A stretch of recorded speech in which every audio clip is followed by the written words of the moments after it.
ಮಂಡ್ಯ ಜಿಲ್ಲೆಯಲ್ಲಿ ನನ್ನ ಮೇಲೆ ವಿಶ್ವಾಸ ಇಡಿ. ನನಗೆ ಈ ಜಿಲ್ಲೆಯ ಬಗ್ಗೆ ವಿಶೇಷವಾದಂಥ ಮಮತೆ ಇದೆ. ಕಾರಣ ಅದು ನಂದಿರಲಿ. ದೇವೇಗೌಡರ ಕಾಲದಿಂದ ದೇವೇಗೌಡರನ್ನ ನಿಮ್ಮ ಕುಟುಂಬದಲ್ಲಿ ಒಬ್ಬ ಹಿರೀಕ ಅಂತಕ್ಕಂಥ ರೀತಿಯಲ್ಲಿ ಜಿಲ್ಲೆಯ ರೈತ ಬಂಧುಗಳು ಅವರಿಗೆ ರಾಜಕೀಯವಾಗಿ ಕೊಟ್ಟಿರ್ತಕ್ಕಂಥ ಶಕ್ತಿ ನನ್ನ ಕೊನೆ ಉಸಿರಿನವರೆಗೂ ನಾನು ಮರೆಯವನಲ್ಲ. ಇವತ್ತು ಬಹಳ ನಾನು ಹೃದಯದಿಂದ ಹೇಳ್ತಾ ಇದ್ದೇನೆ, ನನಗೆ ಭಗವಂತ ಇನ್ನು ಎಷ್ಟು ವರ್ಷದ ಒಂದು ಆಯುಷ್ ಕೊಟ್ಟಿದ್ದಾನ ಗೊತ್ತಿಲ್ಲ ನನಗೆ. ನಾನು ಜ್ಯೋತಿಷ್ಯ ನಂಬನಲ್ಲ. ಜ್ಯೋತಿಷ್ಗಾರರು ಬಹಳ ಏನೇನೋ ಹೇಳ್ತಾರೆ, ಆದ್ರೆ ನಾನು ಕಿವಿಲಿ ಕೇಳಿ ಆ ಕಿವಿಲಿ ಬಿಟ್ಟುಬಿಡ್ತೀನಿ. ಜ್ಯೋತಿಷ್ಯ ನಂಬಿ ನಾನು ರಾಜಕೀಯ ಮಾಡಿ ಜನಗಳ ವಿಶ್ವಾಸ ಗಳಿಸಿ ಜನಗಳ ಒಂದು ಆಶೀರ್ವಾದದಿಂದ ಆಕಸ್ಮಿಕವಾಗಿ ಬಂದಂತವನು ಈ ರಾಜಕೀಯದಲ್ಲಿ 2 ಬಾರಿ ಸಂಪೂರ್ಣ ಬಹುಮತದ ಸರ್ಕಾರ ನನ್ನ ಪಕ್ಷಕ್ಕೆ ಬರದೇ ಇದ್ರು. ಮಂಡ್ಯ ಜಿಲ್ಲೆ ಅಂತ ಒಂದು 2-3 ಜಿಲ್ಲೆನಲ್ಲಿ ಕೊಟ್ಟಂತ 30-40 ಸೀಟ್ನಲ್ಲಿ 2 ಬಾರಿ ಮುಖ್ಯಮಂತ್ರಿ ಆಗಬೇಕಾದ್ರೆ ಅದು ಭಗವಂತನ ಒಂದು ಅನುಗ್ರಹ. 2 ಬಾರಿನೂ ನಾನು ಮುಖ್ಯಮಂತ್ರಿಯಾಗಿ ಯಾವ ರೀತಿ ಕೆಲಸ ಮಾಡಿದ್ದೇನೆ, ಪ್ರತಿ ಕಷ್ಟದಲ್ಲಿರ್ತಕ್ಕಂಥ ಕುಟುಂಬಗಳನ್ನ ಬರೀ ನಾನು ಅಧಿಕಾರ ನಡೆಸಿ ಯಾವುದೋ ಸೇತುವೆ ಕಟ್ಟೋದು ಇಲ್ಲ ಒಂದು ನೀರಾವರಿ ವ್ಯವಸ್ಥೆ ಮಾಡೋದಕ್ಕೆ ಸೀಮಿತವಾಗಿಲ್ಲ. ಕಷ್ಟ ಅಂತ ಬಂದಂತವ್ರನ್ನ ಗುಡಿಸಿದ್ದೇನೆ. ಮೊನ್ನೆ ದಿನ ಸಂಕ್ರಾಂತಿ ಹಬ್ಬ ಸುಮಾರು 500-600 ಕುಟುಂಬದ ಅಂಗವಿಕಲರು ವಿಕಲಚೇತನರು. ನಾನು ಮೊದಲನೇ ಬಾರಿ ಮುಖ್ಯಮಂತ್ರಿ ಆಗಿದ್ದಾಗ ಆ ವಿಕಲಚೇತನರಿಗೆ 1,000 ಕುಟುಂಬಕ್ಕೆ ಕೆಲಸ ಕೊಟ್ಟೆ. ಆದ್ರೆ ಪರ್ಮನೆಂಟ್ ಮಾಡಿರಲಿಲ್ಲ ಮುಂದೆ ಬಂದಂತ ಸರ್ಕಾರಗಳು. 2ನೇ ಬಾರಿ ಮುಖ್ಯಮಂತ್ರಿ ಆದಾಗ ಸುಮಾರು ಅದು ಅದರಲ್ಲಿ 200-300 ಜನ ಕೆಲಸ ಪರ್ಮನೆಂಟ್ ಆಗಲಿಂದ ಬಿಟ್ಟು ಹೋಗ್ಬಿಟ್ಟಿದ್ರು. ಇದ್ದಂಥವ್ರನ್ನ ಎಲ್ರಿಗೂ ಪರ್ಮನೆಂಟ್ ಮಾಡಿಕೊಟ್ಟೆ. ಇವತ್ತು ಮನೆಗಳು ಕಟ್ಟಿಕೊಂಡಿದ್ದಾರೆ, ಆ ವಿಕಲಚೇತನರು ಪಾರಗಳು ಇಟ್ಕೊಂಡಿದ್ದಾರೆ. ಪ್ರತಿ ಸಂಕ್ರಾಂತಿ ಹಬ್ಬದ ದಿನ ಎಲ್ಲೇ ನಾನಿದ್ರು ಹುಡುಕೊಂಬರ್ತಾರೆ ಆ ಕುಟುಂಬಗಳು, ಆ ತಂದೆ ತಾಯಿದ್ರು ಮಕ್ಕಳು ಎಲ್ಲರನ್ನೂ ಕರ್ಕೊಂಡು ಬಂದು ಒಂದು ಸಂಕ್ರಾಂತಿ ಹಬ್ಬದ ಎಳ್ಳು ಕೊಟ್ಟು ನಮ್ಮ ಹೆಸು ನಿನಗೆ ಕೊಡ್ಲಪ್ಪ, ನಮ್ಮ ತೆರಿಗೆ ನಿನ್ನಿಂದ ಅನುಕೂಲ ಆಗಲಿ ಅಂತ ಹೇಳಿ ಆರೈಕೆ ಮಾಡಿ ಹೋಗ್ತಾರಲ್ಲ, ಅದೇ ನನ್ನ ಆಸ್ತಿ, ಅದೇ ನನ್ನ ಉಳಿಸಿರೋದು. ಅದರಿಂದ ಭಗವಂತ ಎಷ್ಟು ದಿನ ಆಯುಷ್ ಕೊಡ್ತಾನೋ ಗೊತ್ತಿಲ್ಲ ನನಗೆ. ಆದರೆ ಇವತ್ತಿನ ಈಗಿನ ಸರ್ಕಾರಗಳು ಯಾವ ರೀತಿ ನಡೀತಾ ಇದೆ, ಪರಿಸ್ಥಿತಿಗಳು ನೋಡ್ತಾ ಇದ್ದೀನಿ. ಭ್ರಷ್ಟಾಚಾರ ತಾಂಡವಾಡ್ತಾ ಇದೆ. ನಮ್ಮ ರೈತರು ನೆಮ್ಮದಿಯಿಂದ ಬದುಕ್ತಾ ಇಲ್ಲ. ಬೆಳೆದಂತ ಬೆಳೆಗೆ ಸರಿಯಾದ ರೀತಿಯ ಬೆಲೆ ದೊರಕ್ತಾ ಇಲ್ಲ. ಹಲವಾರು ಕಡೆ ಜೋಳ ಬೆಳೆದರೂ ಮಾರಾಟ ಮಾಡೋಕ್ಕಾಗಿಲ್ಲ.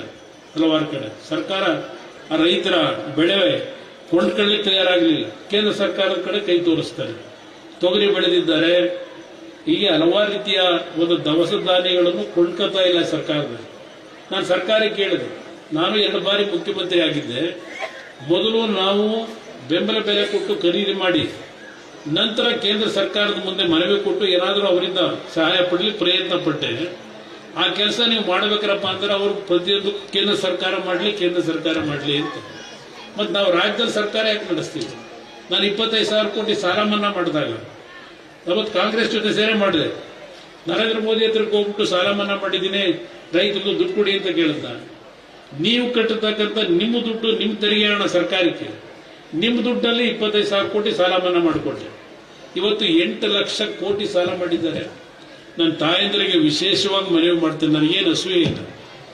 ಈ 2,000 ರೂಪಾಯಿನ ಗೃಹಲಕ್ಷ್ಮಿ ಯೋಜನೆ ಅಂತ ಕೊಟ್ಟಿದ್ದೀವಿ, 5 ಗ್ಯಾರಂಟಿ ಅಂತಾರೆ. ನಾನು ಕಳೆದ ಚುನಾವಣೆಯಲ್ಲಿ ನಿಮ್ಮೆಲ್ಲರ ಮುಂದೆ ಒಂದು ಮನವಿ ಇಟ್ಟೆ. ನಾನು 5 ಕಾರ್ಯಕ್ರಮ ಏನು ಗುರುತಿಸಿದ್ದೇನೆ, ಒಂದು ಅವಕಾಶವನ್ನ ನನ್ನ ಪಾಲಿಗೆ ನೀವು ದಯಪಾಲಿಸಿದರೆ ಈ ನಾಡಿನ ಜನ, ಪ್ರತಿ ಕುಟುಂಬಗಳು ಯಾವ ರೀತಿ ನೆಮ್ಮದಿಯಿಂದ ಬದುಕಬೇಕು ಈ 5 ಕಾರ್ಯಕ್ರಮದ ಮುಖಾಂತರ. ಪ್ರತಿ ಮಕ್ಕಳಿಗೆ ಬಡವ ಇರಲಿ ಶ್ರೀಮಂತ ಇರಲಿ ಅವರಿಗೆ ಉಚಿತವಾದಂತಹ ಶಿಕ್ಷಣ ಕನ್ನಡ ಮತ್ತು ಇಂಗ್ಲಿಷ್ ಮೀಡಿಯಂನಲ್ಲಿ 12ನೇ ತರಗತಿಯವರಿಗೆ ಸರ್ಕಾರವೇ ಸಂಪೂರ್ಣ ಜವಾಬ್ದಾರಿ ತಗೊಂಡು ಇವತ್ತು ಪ್ರತಿ ಗ್ರಾಮ ಪಂಚಾಯಿತಿ ಕೇಂದ್ರದಲ್ಲಿ ಒಂದು ಶಾಲೆ ಪ್ರಾರಂಭ ಮಾಡ್ತೀನಿ. ಅದರ ಜೊತೆಗೆ ಪ್ರತಿ ಗ್ರಾಮ ಪಂಚಾಯಿತಿಯಲ್ಲಿ ಒಂದು 30 ಬೆಡ್ಡಿನ ಆಸ್ಪತ್ರೆ.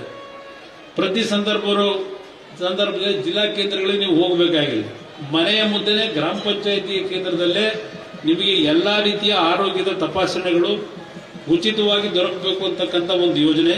ನನ್ನ ರೈತ ಬಂಧುಗಳಿಗೆ ಗ್ರಾಮ ಪಂಚಾಯಿತಿ ಕೇಂದ್ರದಲ್ಲಿ ಕೋಲ್ಡ್ ಸ್ಟೋರೇಜ್ಗಳು ಇರಬೇಕು, ನಮ್ಮ ಗೋಡನ್ಗಳನ್ನು ಎಲ್ಲಿ ಕಟ್ಟಬೇಕು, ಮಾರುಕಟ್ಟೆನಲ್ಲಿ ಬೆಲೆ ಬಿದ್ದು ಹೋದಾಗ ನೀವು ಅದನ್ನು ಶೇಖರಣೆ ಮಾಡಿಟ್ಟು ನಿಮಗೆ 75% ನೀವೇನು ಗೋಡನಲ್ಲಿ ಇಟ್ಕೊಂಡಿರ್ತೀರಿ ಬೆಳೆದಂತ ಬೆಳೆ ಅದಕ್ಕೆ ಸರ್ಕಾರವೇ ಮೊದಲೇ ನಿಮ್ಗೆ ದುಡ್ಡು ಕೊಡಬೇಕು. ಯಾವಾಗ ಮಾರುಕಟ್ಟೆಯಲ್ಲಿ ದರ ಹೆಚ್ಚಾಗ್ತದೆ ಆಗ ನೀವು ಅದನ್ನು ಮಾರಾಟ ಮಾಡಿ ಆ 75% ಸರ್ಕಾರಕ್ಕೆ ವಾಪಸ್ ಕಟ್ತಕ್ಕಂಥದ್ದು. ಈ ಹಲವಾರು ಯೋಜನೆಗಳನ್ನ ನಾನು ಆ 5 ಕಾರ್ಯಕ್ರಮದಲ್ಲಿ ನೆಟ್ಟಿದ್ದೆ. ಜನ ಅರ್ಥ ಮಾಡ್ಕೊಳ್ಳಿಲ್ಲ ಅದನ್ನ. ಇವತ್ತು 2,000 ರೂಪಾಯಿ ನಿಮ್ಗೆ ಕೊಡ್ತಾ ಇದ್ದಾರೆ. 2,000 ರೂಪಾಯಿನ ಕೊಡ್ಲಿಕ್ಕೆ, ಬಸ್ ಫ್ರೀ ಮಾಡ್ಲಿಕ್ಕೆ ಏನ್ ಮಾಡಿದೀವಿ, ಕರೆಂಟು ಅಂತಾರೆ, ಉಚಿತವಾಗಿ ಕರೆಂಟು ಅಂತ ಹೇಳಿ ಕೆಲವು 3 ಬಲ್ಪ್ 4 ಬಲ್ಪ್ ಹಾಕಿರೋ ಮನೆಗೆ 2,000 3,000 ಬಿಲ್ ಕಳಿಸ್ತಾವ್ರೆ. ನಾನು ಹಲವಾರು ಬಿಲ್ಗಳು ನನ್ನ ಹತ್ರಲ್ಲೇ ತಂದು ಕೊಟ್ರು.